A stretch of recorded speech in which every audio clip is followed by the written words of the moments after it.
Hey guys, what's going on? Welcome to Show Me Firearms. I'm joined by a buddy of mine today. This is Ian. Ian, great to have you on the channel. It's good to be here. I brought him on the channel today because we're going to be talking about semi-automatic handguns versus Revolvers.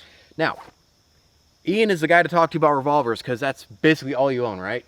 About half of my arsenal is that. Yeah, half. So, and I actually don't own a revolver yet. I will hopefully in the near future, but not at the current moment. So that's why we've got Ian today, because he's the guy to talk to about revolvers. What we're going to do is we're going to dive into some of the pros and cons of each platform and kind of give you guys our own personal opinions and share some of our own personal experiences about semi-autos and revolvers.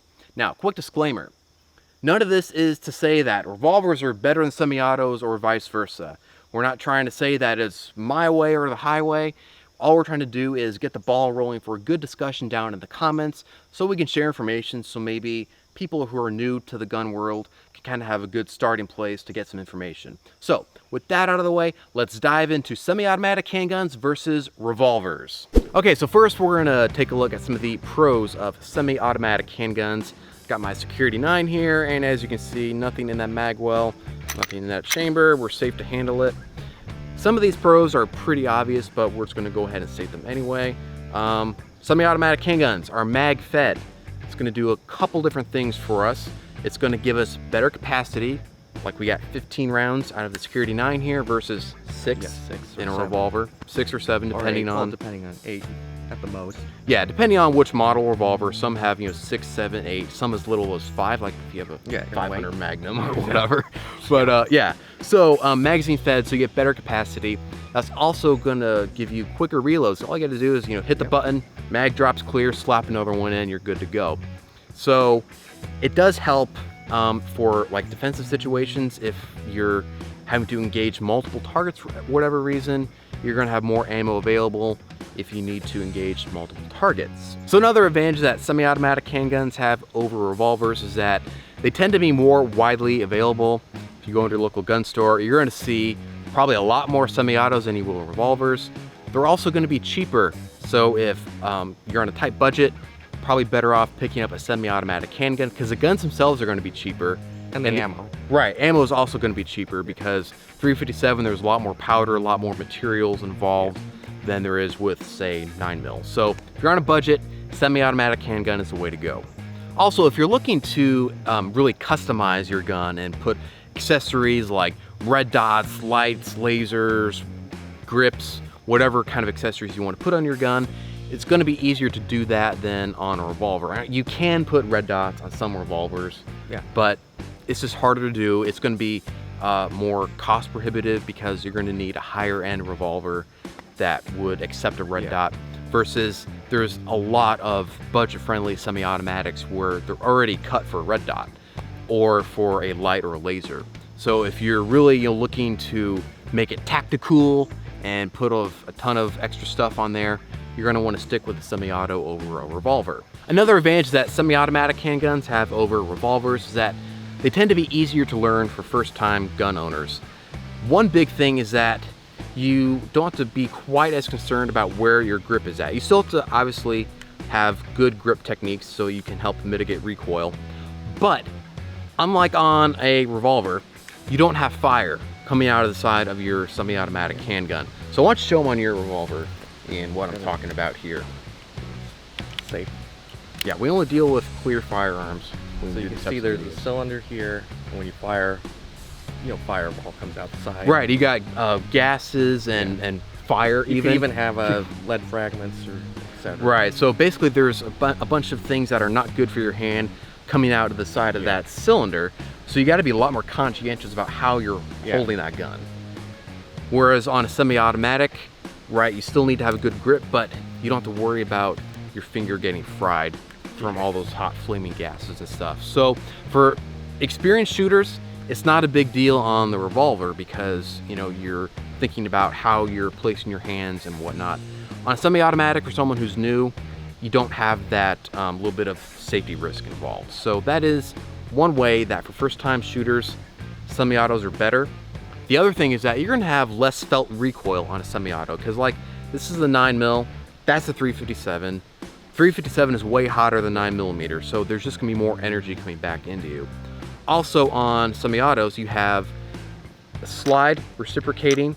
There's a recoil spring up here. All that is helping to absorb that recoil, meaning that you're going to feel less of it. Whereas on a revolver, there's fewer moving parts, and there's not going to be anything to help absorb that recoil. So again, if you're an experienced shooter, the recoil on 357 isn't bad. Yeah, it's not bad. But if you're a first-time shooter, it's going to be a little more of a factor for you. So just something to consider if you're trying to decide between a semi-auto or a revolver. Okay, so now that we've taken a look at some of the pros of semi-autos, let's talk about some of the pros of revolvers. And I just have to say, that's a Smith & Wesson Model 19, right? Yep. It's beautiful. Look at the craftsmanship on this gun. Why don't you give them a close-up of that? Isn't that a work of art? Anyway, I just had to mention that. So, Yeah. So what are some of the things that you like about revolvers, Ian, versus a semi-automatic?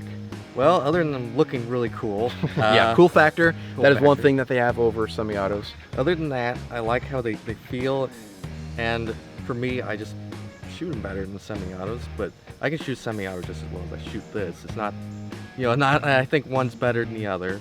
Right. It's just, right. I kind of prefer this platform. Yeah, and also, revolvers, they're just a very simple design. Yeah.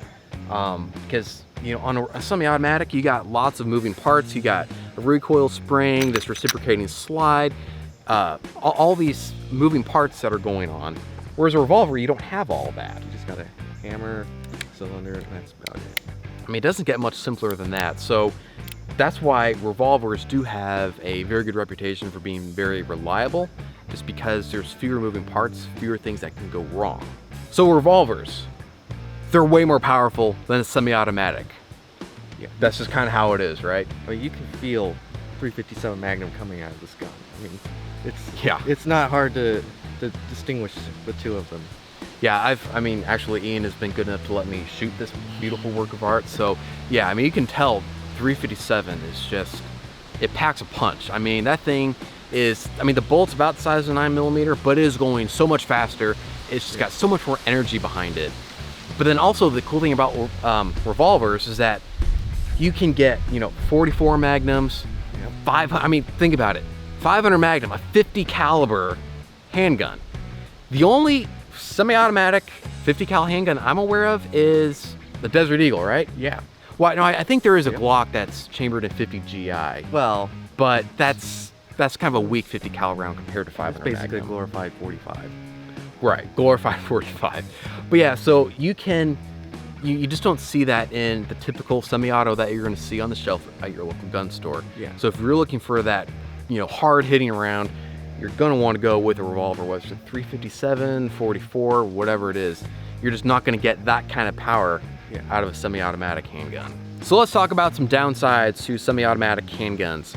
As we mentioned earlier, there's a lot of moving parts inside a semi-automatic pistol, meaning that there's more things that can go wrong than on a simpler revolver. So you can get all kinds of malfunctions with semi-automatics, stovepipes, double feeds, failure to feed, Failure to lock back. failure to lock back after the last round. So, and you're gonna have to learn how to quickly be able to clear those malfunctions on a semi-automatic if you're gonna use it for self-defense or whatever application you may have. So another downside to semi-automatic pistols is they typically just don't pack as much of a punch as a 357 Magnum or a 44 or what have you, because most of what you're going to see out there is going to be, a 9mm, 380, rounds like that are honestly wimpy compared to a 357 Magnum. Pretty. If you want to come close to that, you're going to need to get, if you want to come close to a revolver in a semi-automatic platform, you're going to need like a 10mm or something, right? Yeah. Well, it's 10 mils actually a little bit more power, but Yeah. they're harder to find. The guns and the ammo is just, you can't find it too easily. Right, so, I would say that probably revolvers are easier to find than a 10mm.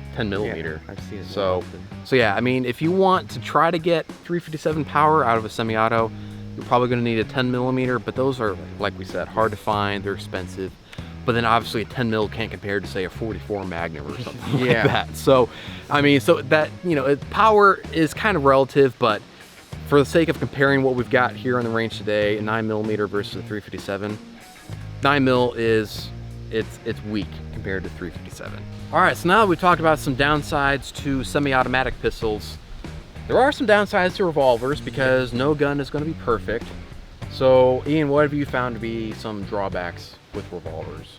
Well, what tends to happen is you get, powder or some buildup in here that prevents the cylinder, makes it harder to rotate, or sometimes it does jam the gun up and makes the cylinder really hard to pull out.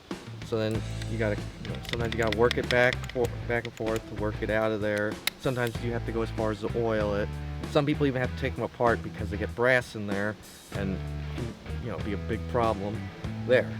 So basically, if a revolver has a malfunction, it is a little more catastrophic than a semi-automatic. So, if you're out in the field or whatever, you might not necessarily be able to get it up and running again, depending on what kind of malfunction it is. But that's not to say that revolvers are prone to this type of malfunction, because that's pretty rare what you were just talking about, right? Pretty rare. Yeah, so it's kind of weird because revolvers, when they have a problem, it's a big problem, but they don't have them that much. So they still have a reputation for being very, very reliable. So depending on your level of experience with firearms, revolvers can be a little more difficult to learn on.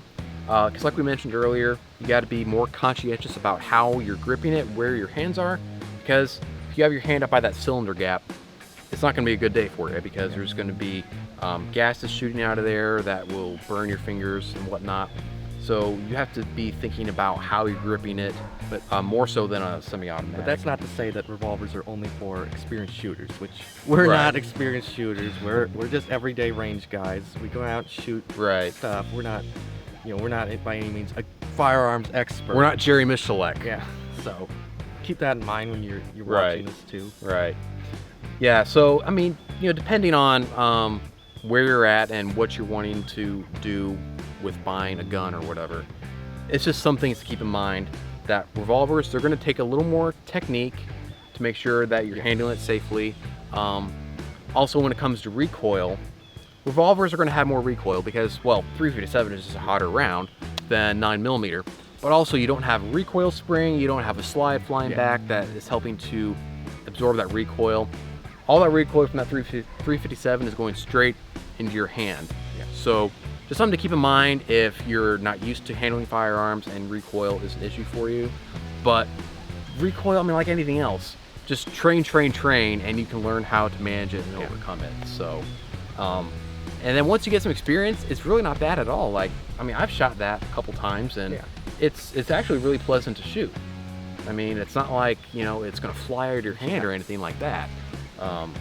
So yeah, just a few things to keep in mind if you're thinking about a semi-automatic handgun versus a revolver. Well, there you have it, guys. That is some pros and cons of semi-automatic handguns and revolvers. Kind of shared with you guys our own personal experience, our own personal opinions about each platform, and kind of what we think about each one in general. What do you guys think? Let us know in the comments down below. Are you a revolver type of guy, semi-auto? Remember, keep it cool. We're all on the same side here. We all love guns. So let's just have a nice friendly discussion about semi-automatic handguns and revolvers. So thanks so much for watching, guys. Appreciate you being here. And until next time, show me them firearms. Let's get to the fun part here.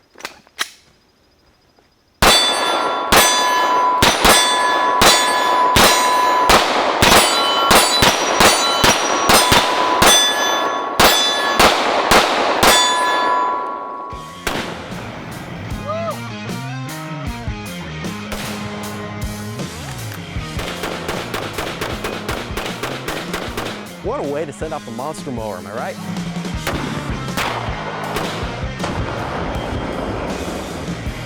So much freedom!